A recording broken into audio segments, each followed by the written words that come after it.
Hi, today I am going to ask you just how many products do you use on your hair?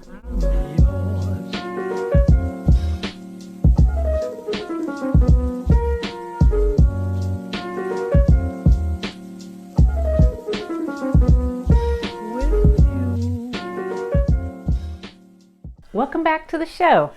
If you haven't been here before, I'm Denise Keilitz, and I'm with The Little Things, and I'm here for you, the brand new hairstylist. But I'm also here for the seasoned stylist as well, because there has been a question that keeps appearing about retail. I'm not a salesperson. I got into doing hair to do hair and make people look pretty and all that good stuff, right? I hear you. Nobody wants to be a salesperson. Nobody wants to be that used car salesperson to sell somebody something.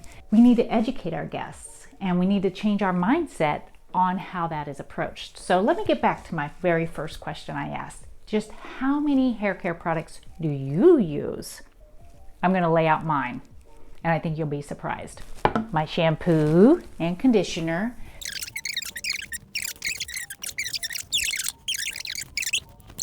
one, 2, 3, 4, 5, 6, 7, 8, 9, 10, 11, 12, 13, 14, 15, 16, 17, 18 products that I use on my hair. Wow. Granted, I'm a hairstylist. Granted, we have that arsenal in our possession. Not everybody has that, but let's just go with the idea that most people have at least 4 products under their sink, right? So if we were going with the assumption that all of our guests have at least 4 products under their sink, okay? Let's pretend like it's a shampoo, a conditioner, some kind of styling aid or heat protectant, and a finishing product like a hairspray. And let's pretend, just for the sake of easy math, that the average price of each retail product was $25. I don't know what product line you're carrying in your salon, but let's just pretend $25. So $25 times 4 products, even $100, right? $100. Most stylists, especially when you're first starting out, you're going under the assumption that people can't afford hair care products because maybe you can't afford hair care products. Or maybe the salon that you're working at has a higher end line, and you're struggling affording that. I get it. Sometimes I ask myself too, wow, that's a lot of money. However, people are willing to pay $300, $400, $500, $800 for hair color these days, because some of those specialty balayage pricing points out there, and you don't think they're willing to spend $25 on a shampoo to protect their investment? Girl, first of all, if you are not educating them on what they need to be using on their hair to protect their hair color, or even if they aren't getting hair color that day, maybe you just gave them a beautiful haircut and they're complaining about frizz. If you're not educating them on what product they need to use to get the best look on their hair, that's on you. Because I guarantee you, if you don't educate them on what you're providing, they will go somewhere to find that magic, because they want the magic that you're providing. You have magic in a little bottle. Believe it or not, it might be just a shampoo to us, but to them it's magic. They will go somewhere, whether it be Walgreens, Target, Walmart, to try to find that magic. Even if they have 18 products under their sink, they're gonna want something new. I do. You do too. If you go and get, let's see, a facial, don't you want that magic eye cream because it feels so good or it smells so good, or the service provider told you what it would do for you? And don't you want it? I mean, every time you go to Ulta, don't you want something? You cannot say that a new lipstick won't make you feel like $1 million. It does. The same thing when they come in. So let's go back to our numbers. $25 a pop times 4, that's $100 per guest. Say you do 5 guests a day. 5 guests a day. That's pretty easy to do. That's easy math again. So that's $500 a day if you sold them 4 products a day that you're missing out on. Even if you just make 10% of that, because that's a typical percentage of commission if you're working in a commission salon, that's $50 extra in your pocket to take home. I'm not telling you to sell, because nobody wants to be sold to. And you can tell when somebody's selling you. You do not want to sell anything. And if you're not feeling good about what you're using on somebody's hair, you probably shouldn't be using it on their hair to begin with.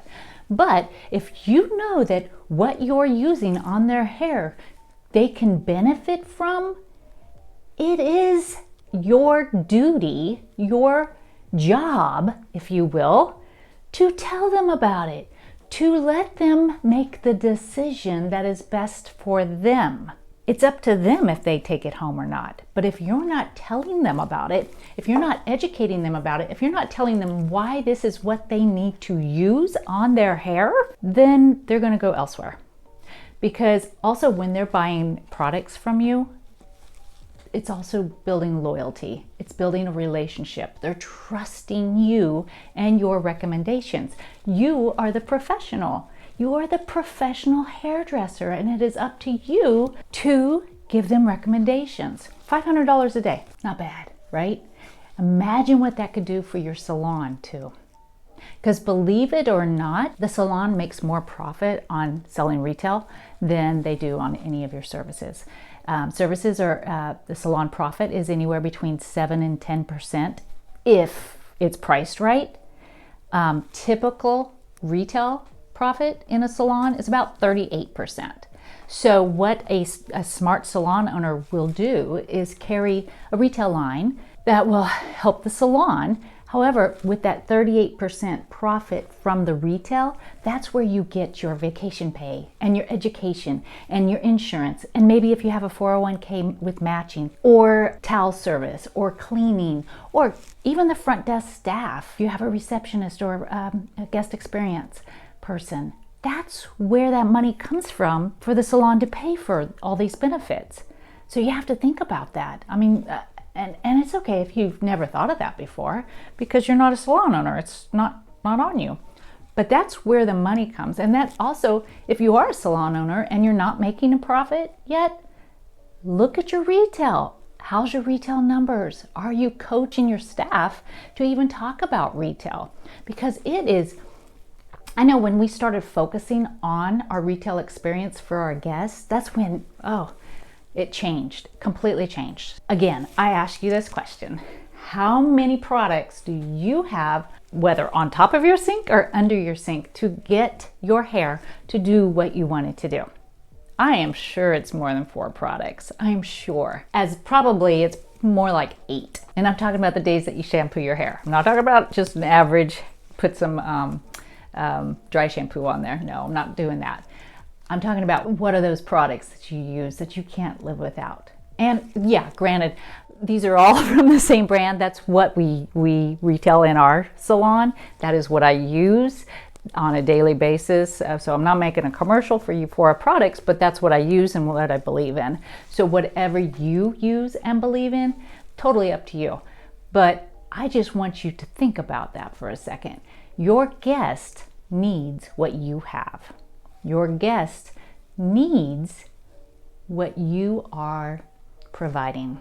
And if you don't at least give them the opportunity to purchase from you, they will purchase it from somewhere else. I guarantee it. Thank you so much for listening today, for taking the time out of your day. If you really enjoyed this, can you please screenshot it, share it with a friend, share it with a fellow stylist, share it with your salon owner if you think that it would be of value for your team. I am available for one-on-one coaching. I've been doing that for a little bit now. And you can always find us on our website, littlethingsforstylists.com.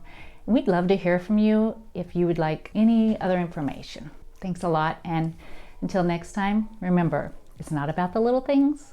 It's all about the little things.